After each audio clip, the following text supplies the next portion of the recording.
Hi, I'm miltonchang of Bonsai Heirloom.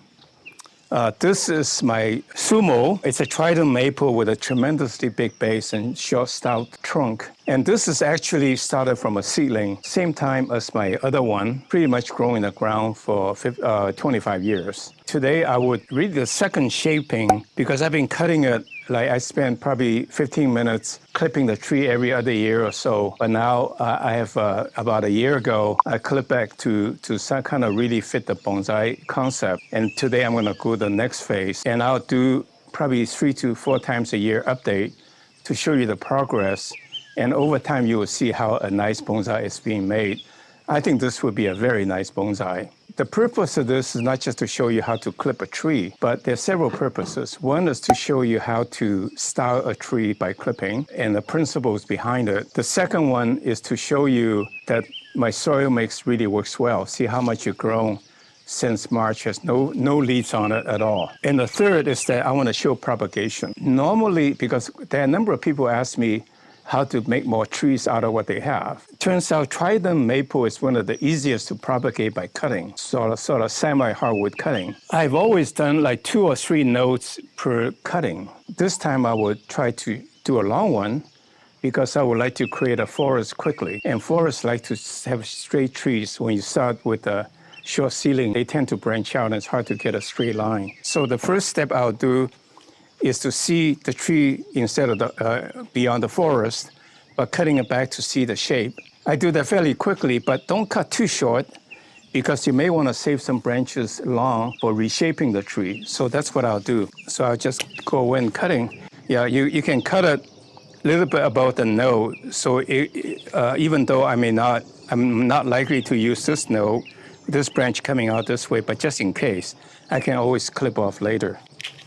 And I will keep the cutting in the shade so that they will not dry out in the meantime because I will do the rooting after the video. You can see it's a fairly quick process, but don't cut it too short because just in case you want to direct the branch to change the shape of the tree. And there's an ample material for cuttings. Like each one of these can be a tree. There will be plenty cutting to create literally a forest of 100.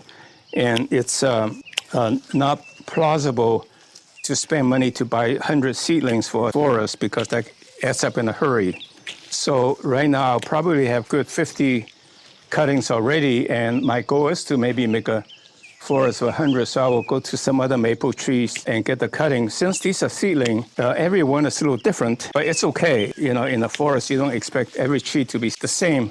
Although there's one forest in Utah that's, I guess you call it aspen, the yellow leaves in the fall. So now that I cut off enough, I will be able to see where the trunks are, but the leaves are in the way, so I will remove the leaves, you know, like what's in the way, just remove it and then you don't have the problem, so that I can see the tree. And because they will come out fairly quickly in about 2 or 3 weeks, there will be abundant new leaves to cover the bare branches. But in the meantime, I can see where I'm going with it. And maple also have a problem. It grows all directions, the leaves. So after you've done it, there tend to be leaves in the bottom, which is very not bonsai. So you do want to remove the leaves even before and after to clean it up afterwards. So now you can see from this angle and that angle, the front and the back, call it the front. You can see, if I pull this off, you can see the tree better. You can see that's the back side. And if I do this side, you can see how magnificent that base is. And it's truly a sumo, you know, like a wrestling sumo crouching on the ground. And you can see this tree had a big branch going out this way. And I cut it, and I didn't bother to heal it. So now it heals very naturally. If I take a chisel and chisel this out, it'd be a really interesting feature. And the same thing here. Then this tree branch took over and it came out. And then this came out for the apex. And I saved this branch because this stick, and this is this thing, and this is even thinner. So I want to let this tree to grow so that all these parts up above will be thickened disproportionately more than the bottom below. So this way, how you create a natural taper. Right now, if I cut it off here, that's going to be my apex. It's going to be quite skinny. But if I cut it off at the end of the summer, the whole thing will be really rhymed nicely. So this is what you do in terms of working on a big tree. Now what I'll do is I'll patiently work on cutting off the branches that I don't need. When I cut off the branches I don't need to design the tree, then it gives the tree more open space to see the design, the branching of the tree, rather than a big lump as most of the established bonsai. Now I would patiently remove all the branches that I don't need because you want to create space so when you look into it, you can see the branches where they are rather than one big lump, which most established bonsai tend to look like. That brings up the good question, how is a bonsai being valued or judged? That means people look at a bonsai, whether it's big or small, how do they judge a tree that they think it's a good tree? Well, it's an assessment of the age. People like to see old trees. So even if it's a small tree, you want to emulate age. Generally, that's by the size of the leaves, the roughness of the bark, and the scarring, actually. You know, how there's so many scars. It's sort of like weathered through the ages. The second one is really the design, you know, how the tree comes out at different places. You know, one thing I encourage you is that don't worry about making mistakes when you cut, because who is to say who is right? If you cut it, it doesn't matter. It forms a shape that's right in your mind. It's good for you. And then if you make the wrong cut, the branches will come out every other direction for you to correct your mistake, so to speak.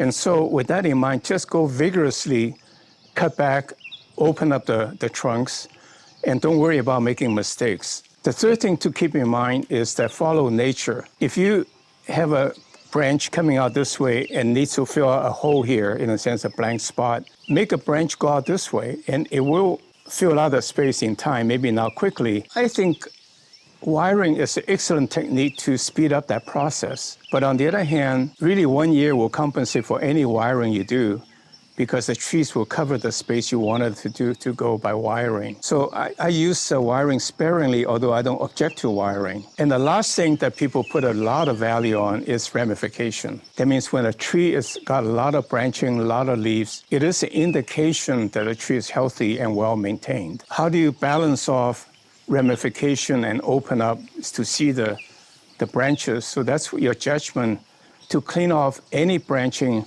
that's not necessary, and that cleans it up. So with that in mind, then I'll just go get to work.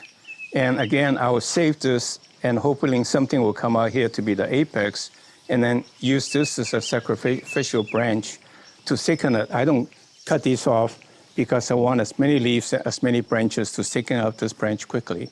You'll be surprised how big it will be at the end of the year. I would say about this size here, which is really beautiful. Let me show you a few examples how I make decisions what to cut. I think this is the front. So I start off pruning the tree from the front so that I don't forget what I'm doing.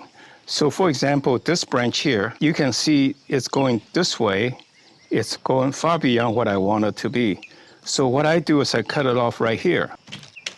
So now the tree will be coming out this way, you know, to start to give me the idea of filling up the space for one, but also rhymes with the direction, overall design of the tree. So for example, here, I want this branch to go like this and that. And so I will cut off this one, and then I let this one be the part that becomes filled out this part, and then I cut this to force it to branch out. So this will be a really beautiful branch going out this way, and then some branching from there. So that's the decision process you go through, and you say, this one is really not needed, so I pinch it off. And this one is not needed, so I cut it off. And this one, actually, I don't have much choice because this is way too high. You know, you can't do it right all at once, but there's some butts here. There's no butts up here, so I just cut it off here. So this doesn't look right now. Where I cut, the butts will come out to fill out this space to make it look right. So you got to think beyond today about what it will be in the future. And the same thing with this branch here. These little ones underneath and on the side really is not needed, so you pinch them off. I think it would be nice if a branch coming out this way, This is a little bit long, but that's okay. I'll just cut it off right here. And if need be, I would kind of, oh, sorry, I broke that. I will try to paste it together to heal it. So then this branch will be going out this way and fill out this space. So I don't want to destroy that branch even though I broke it. I cracked this branch, you see? And so to prevent it from further cracking or losing the branch, well, I would just take a wire, which is aluminum wires, which is very supple, and I tie it around.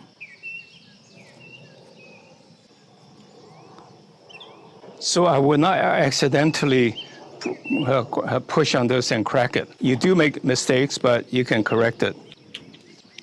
Now look at this branch. There's a decision to be made here. This is very ugly. This branch is interesting because it goes down, but I think this curve is weak. What I would do, if you notice close up, there's a bud right here, right? I don't like this weak curve. So I cut it here. So when it comes out, I have a choice of making it go this way or that way because it will branch from there. And the same thing with this is kind of a wimpy curve up. So I just cut it off. And hopefully something will come out here to make it right. Again, you can't do it all in once, but over time, you'll get to where you want it to be.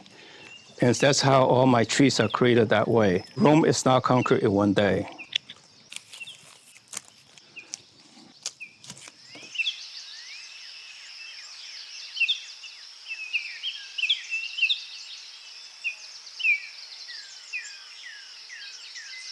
So this is pretty much I would do for this tree today. And I'll show you in 3 months how much grow it has come out to give me an opportunity to totally reshape it again.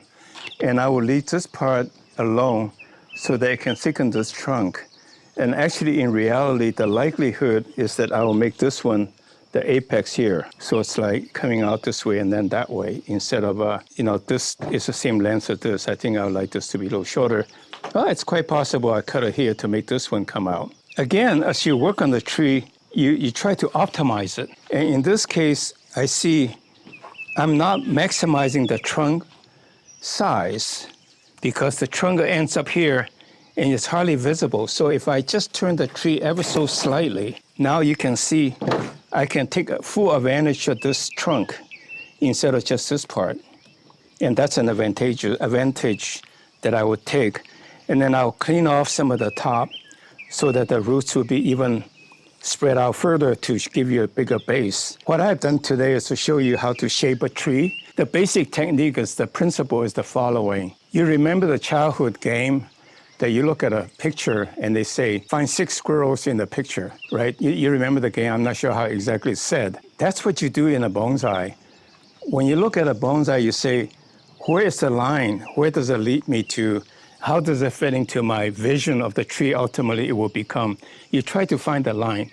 And never mind if the branch is very thin, it will thicken. But more importantly is, where does the branch start and which direction it goes? Even direction is not important because you can always, even though it goes that way, you can always cut it to make it go that way. So size of the branch is not important, but the location is very important. But keep in mind, you're doing a subtractive process to find a squirrel, and then the additive process for the branch to fill out to add to what you wanted to have. So it's like subtractive manufacturing, which is what machine shops do. They take a block of metal and they cut off all the rest of it. But today, the technique is additive manufacturing, where you add material by sintering material to add onto it to build up. That gives you a lot more flexibility in what you can do. And that's what the clip and grow method is. You eliminate it by cutting it and you let it grow as an additive method. So I hope you'll find this video useful. The message it created is how you shape the tree by get an overall shape of the tree and put off what's in the way so you don't see the tree. That means you need to see the tree and the branches to know where you're going. Find the squirrel and follow your vision to get to the vision that you want. And what is most important is to follow the law of nature. You like a tree because it rhymes with what's in your head of a tree should look like. That's because you're trained by nature. That's how a tree grows. And so always keep in mind what the nature will do. Always be able to tell a story why the tree is the way it is. It's very grotesque, but you say it is that way because the tree fell over and grew again. There's a story that you can justify following the rules of nature. So with that in mind, I hope you like my video. Click like if you think it's informative, and subscribe to our channel. We expect to do one Q&A a week, maybe 3 or 4 video a week. So there's plenty of information to share. There's so much I learned over the 45 years or 50 years I've been at it, okay? So thank you very much.